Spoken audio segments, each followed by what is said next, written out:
Brain spark YouTube ചാനലിലേക്ക് എല്ലാവർക്കും സ്വാഗതം. ചാനൽ ഇതുവരെ സബ്സ്ക്രൈബ് ചെയ്യാത്തവർ സബ്സ്ക്രൈബ് ചെയ്യണം, ഷെയർ ചെയ്യണം എന്ന് അഭ്യർത്ഥിക്കുന്നു. ബ്രെയിൻ സ്പാർക്ക് യൂട്യൂബ് ചാനൽ ഇന്നു മുതൽ പുതിയൊരു പങ്ക്തി ആരംഭിക്കുകയാണ്.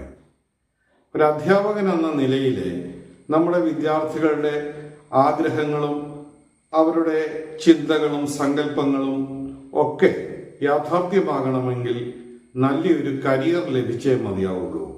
അതുകൊണ്ട് ബ്രെയിൻ സ്പാർക്ക് കരിയർ ഗൈഡൻസിൻ്റെ ചില പങ്ക്തികൾ ആരംഭിക്കുകയാണ്. +2 കഴിഞ്ഞാൽ എന്താണ് ചെയ്യേണ്ടത് സാറേ? സയൻസ് വിദ്യാർത്ഥികളും കൊമേഴ്സ് വിദ്യാർത്ഥികളും ഹ്യൂമാനിറ്റീസ് വിദ്യാർത്ഥികളും എല്ലാം ഒരുപോലെ ചോദിക്കുന്ന ചോദ്യമാണ്, +2 കഴിഞ്ഞാൽ ഞങ്ങൾക്ക് ജീവിതത്തിൽ രക്ഷപ്പെടണമെങ്കിൽ എന്ത് ചെയ്യണം? അതുകൊണ്ട് ഇന്ന് നമുക്ക് ആദ്യമായിട്ട് +2 സയൻസ് വിദ്യാർത്ഥികൾക്ക് വേണ്ടിയുള്ള ഒരു കോഴ്സിനെ പറ്റി ചർച്ച ചെയ്യാം. ഇന്ന് നമ്മളുടെ അന്താരാഷ്ട്ര മേഖലയിൽ തന്നെ, ഇന്ത്യയിൽ മാത്രമല്ല, കേരളത്തിൽ മാത്രമല്ല, അന്താരാഷ്ട്ര മേഖലയിലും വളർന്നു വരുന്ന ഒരു ശാഖയാണ് ഡെന്റിസ്ട്രി അഥവാ ദന്തരോഗ വിഭാഗം. നമുക്ക് ഒരു ഡെന്റിസ്റ്റ് ആകണമെങ്കിൽ BDS നീറ്റിൽ ക്വാളിഫൈ ചെയ്യണം.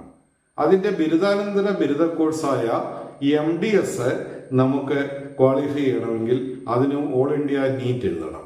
പക്ഷേ സാധാരണക്കാരായ വിദ്യാർത്ഥികൾക്ക് നീറ്റ് പരീക്ഷ എഴുതാതെ തന്നെ ക്വാളിഫൈ ചെയ്യാവുന്ന ഒരുപാട് ദന്ത അധിഷ്ഠിത കോഴ്സുകളുണ്ട്. നമ്മുടെ ദന്തശാഖ ഒരുപാട് വികസിച്ചു കഴിഞ്ഞു. ഇപ്പോൾ ദന്തശാഖയുടെ ബിരുദാനന്തര ബിരുദമെടുത്താൽ ന്യൂറോളജി, കാർഡിയോളജി എന്നൊക്കെ പറയുന്നത് പോലെ നമുക്ക് ദന്തരോഗ വിഭാഗത്തിനും ഒട്ടനവധി ശാഖകളുണ്ട്. നമ്മുടെ പല്ലുകളുടെ ഉന്തിയ പല്ലുകളും അതുപോലെ തന്നെ വികൃതമായ മുഖവും ഒക്കെ ശരിയാക്കുന്നതിന് വേണ്ടി ഓർത്തോഡോണ്ടിസ്റ്റ്, നമ്മുടെ റൂട്ട് കനാൽ ചെയ്ത് പല്ലുകളെ സ്ഥിരപ്പെടുത്തുന്നതിന് വേണ്ടി എൻഡോഡോണ്ടിസ്റ്റ്, പല്ലുകൾക്ക് വേണ്ടിയുള്ള സർജറി മാക്സിലോഫേഷ്യൽ സർജറി, അതുപോലെ തന്നെ കുട്ടികൾക്ക് വേണ്ടിയുള്ള പീഡോഡോണ്ടിസ്റ്റ്, അതുപോലെ തന്നെ പോയ പല്ലുകൾ വെക്കാൻ വേണ്ടി ഉള്ള നമ്മുടെ പ്രോസ്തോഡോണ്ടിസ്റ്റ്, അതുപോലെ തന്നെ സാമൂഹ്യമായ ദന്തരോഗത്തെ പറ്റി ചർച്ച ചെയ്യുന്ന സോഷ്യൽ ഡെന്റിസ്ട്രി, ഇങ്ങനെ ഒട്ടനവധി ശാഖകൾ നമ്മുടെ ദന്തൽ മേഖലയിൽ ഉണ്ട്. അപ്പോൾ അതിന് അനുസൃതമായ ധാരാളം ന്യൂ ജനറേഷൻ കോഴ്സുകളും ദന്തൽ ശാഖയിൽ ഡെവലപ്പ് ചെയ്തു വരുന്നു. അതിൽ ഏറ്റവും പ്രധാനപ്പെട്ട ഒരു കോഴ്സാണ് നമ്മൾ ഇവിടെ ചർച്ച ചെയ്യുന്ന ദന്തൽ അസിസ്റ്റന്റ്.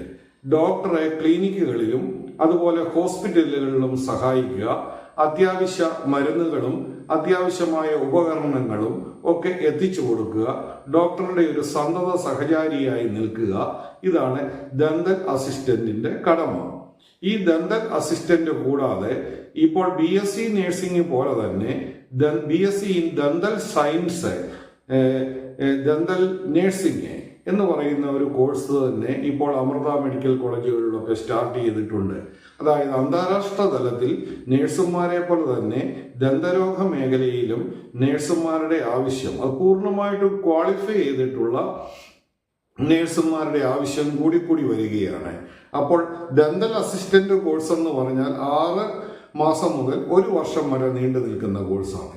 അതിൻ്റെ ഉപരിപഠനം എന്ന നിലയിലോ അല്ലെങ്കിൽ നേരിട്ടോ നമുക്ക് BSc ഇൻ ദന്തൽ സയൻസിൽ ചേർന്നാൽ ഒട്ടനവധി സാധ്യതകളുണ്ട്. മറ്റൊന്നാണ് ദന്തൽ മെക്കാനിക്സ്, പല്ലിൻ്റെ കാര്യങ്ങളൊക്കെ ശരിയാക്കുക, അതിൻ്റെ ഉപകരണങ്ങൾ, അതുപോലെ തന്നെ മറ്റ് കാര്യങ്ങളൊക്കെ വിലയിരുത്തുക, അതിൻ്റെ മോഡൽസ് ഉണ്ടാക്കുക, ഈ വക കാര്യങ്ങളൊക്കെ ചർച്ച ചെയ്യുന്ന ദന്തരോഗ ശാഖയാണ് ദന്തൽ മെക്കാനിക്സ്. അതുപോലെ തന്നെ ഒരു ശാഖയാണ് ദന്തൽ സെറാമിക് ടെക്നീഷ്യൻ, കൃത്രിമ പല്ലുകൾ നിർമ്മിക്കുക. ഈ കൃത്രിമ പല്ലുകൾ നിർമ്മിക്കുന്നതിന് നമ്മൾ പ്രാവീണ്യം നേടുക വലിയ സാധ്യതയുള്ള ഒരു കോഴ്സാണ്. അത് കേരളത്തിലെ തന്നെ പല ദന്തൽ കോളേജുകളിലും നടത്തുന്ന ഒരു കോഴ്സാണ് dental ceramic technician, diploma in dental ceramic technician. ഈ കോഴ്സ് കഴിയുന്നതോടുകൂടി നമുക്ക് ഗൾഫ് രാജ്യങ്ങളിൽ ഒട്ടനവധി സാധ്യതകളുണ്ട്. ഇവിടെ തന്നെ ദന്തൽ സെറാമിക്സ് ഉണ്ടാക്കുന്ന ഒരുപാട് കമ്പനികളുണ്ട്. അതുപോലെ തന്നെ ഫാർമസ്യൂട്ടിക്കൽസ് ഉണ്ട്, ഡെന്തൽ ലാബുകളുണ്ട്. ഇവിടെയൊക്കെ നമുക്ക് ധാരാളം കോഴ്സുകൾ കിട്ടാൻ വേണ്ടി അതിന് സാധ്യതയുണ്ട്. പിന്നെ ദന്തൽ ടെക്നീഷ്യൻ, ഇലക്ട്രിക്കൽ ടെക്നീഷ്യൻ. അപ്പോൾ ഈ ദന്തത്തിന്റെ രോഗികളോ കിടക്കുന്ന ചെയറുകള്, അവിടുത്തെ മറ്റുപകരണങ്ങള്, ഇതൊക്കെ നന്നാക്കുന്നതിന് വേണ്ടിയുള്ള ദന്തൽ ഇലക്ട്രിക് ടെക്നീഷ്യൻ, അതിന് ഒട്ടനവധി സാധ്യതകളുണ്ട്. ദന്തൽ ഫോട്ടോഗ്രാഫി, അപ്പോൾ വളരെയധികം സാധ്യതയുള്ള കോഴ്സുകളാണ്. വെറുതെ കേവലമായിട്ടുള്ള ഒരു ക്യാമറ ഉപയോഗിച്ചല്ല, നമ്മുടെ പല്ലിന്റെ കംപ്ലീറ്റ് ഉൾവശം കിട്ടത്തക്കവണ്ണമുള്ള ഫോട്ടോഗ്രാഫി ഇന്ന് വളരെ ലഭ്യമാണ്. അതിന് സ്വല്പം കോസ്റ്റ്ലി ആണെങ്കിൽ പോലും അത്തരത്തിൽ ഫോട്ടോഗ്രാഫി എടുക്കാൻ കഴിയുന്ന കുട്ടികൾക്ക് വളരെ അനന്തമായ സാധ്യതകളാണ് ഇന്ന് നമ്മുടെ ചുറ്റും ഉള്ളത്. അപ്പോൾ dental ceramic technician, dental mechanics, dental technician, dental assistant, dental science, BSc in dental science, ഇങ്ങനെയുള്ള ഒട്ടനവധി കോഴ്സുകൾ നമുക്കുണ്ട്. ഇന്ത്യയിൽ തന്നെ നമുക്ക് വളരെയധികം സാധ്യതകളുള്ള കോഴ്സുകളാണ് ഇവ. വലിയ സാമ്പത്തിക മുതൽ മുടക്കൊന്നും കൂടാതെ മെറിറ്റ് സീറ്റിലാണെങ്കിൽ 6500 രൂപ ഫീസ്. അത് ഗവൺമെന്റ് സീറ്റിലാണെങ്കിൽ ഒരു പിന്നെ സെൽഫ് മാനേജ്മെന്റിലാണെങ്കിൽ 27,000 രൂപയാണ് ഫീസ്. അതുപോലെ തന്നെ നമ്മൾ ഇതിൻ്റെ അകത്ത് നമ്മൾ NRI സീറ്റോ അല്ലെങ്കിൽ മാനേജ്മെന്റ് സീറ്റോ ആണെങ്കിൽ 55,000 രൂപയാണ് ഫീസ്. ഇത് കേരളത്തിലെ പ്രിയദർശിനി ദന്തൽ കോളേജ് പോലുള്ള ഒരുപാട് പാരാമെഡിക്കൽ സ്ഥാപനങ്ങളിൽ ഈ കോഴ്സ് നടത്തുന്നുണ്ട്. അതുകൂടാതെ government dental college Trivandrum, government dental college Kozhikode, government aided dental college Pushpagiri, aided dental college Malabar dental കോളേജുകൾ, മാർ ബെസലിയോസ് ദന്തൽ കോളേജ് കോതമംഗലം, ഇവിടെയെല്ലാം തന്നെ ഡെന്റിസ്ട്രിയോട് ബന്ധപ്പെട്ട ഒരുപാട് കോഴ്സുകൾ നടത്തുന്നുണ്ട്. അപ്പോൾ +2 സയൻസ് കഴിഞ്ഞാൽ നമ്മുടെ വിദ്യാർത്ഥികൾക്ക് ഏറ്റവും ഗുണകരമായതും ജോലി സാധ്യതയുള്ളതുമായിട്ടുള്ള ഒരു കോഴ്സാണ് ഈ ദന്തൽ ബേസ്ഡ് ആയിട്ടുള്ള ഈ കോഴ്സുകൾ. 95,000-5000-ഓളം ഡോളറാണ് ഒരു വർഷം ദന്തൽ അസിസ്റ്റന്റിനും ദന്തൽ ടെക്നീഷ്യൻസിനും ഒക്കെ US പോലുള്ള രാജ്യങ്ങൾ കൊടുക്കുന്നതെന്ന് ഓർക്കുമ്പോൾ സാലറിയുടെ രംഗത്തും ഇതിന് എത്രമാത്രം ഒരു പെർഫോമൻസ് ഉണ്ട് എന്ന് നിങ്ങൾ മനസ്സിലാക്കണം. അതുകൊണ്ട് എന്തെങ്കിലും +2 കഴിഞ്ഞ് എന്തെങ്കിലും അലക്ഷ്യമായിട്ട് ചേരാതെ ഇപ്രകാരമുള്ള തൊഴിലധിഷ്ഠിത കോഴ്സുകൾ തേടി നിങ്ങൾ പോവുകയാണെങ്കിൽ നിങ്ങൾക്കും അതുവഴി നിങ്ങളുടെ കുടുംബത്തിനും ഒരു നേട്ടമായിരിക്കും എന്നുള്ളതാണ് എൻ്റെ വിശ്വാസം. ഇനി അടുത്ത എപ്പിസോഡുമായി കാണാം, ഭാഗം 2.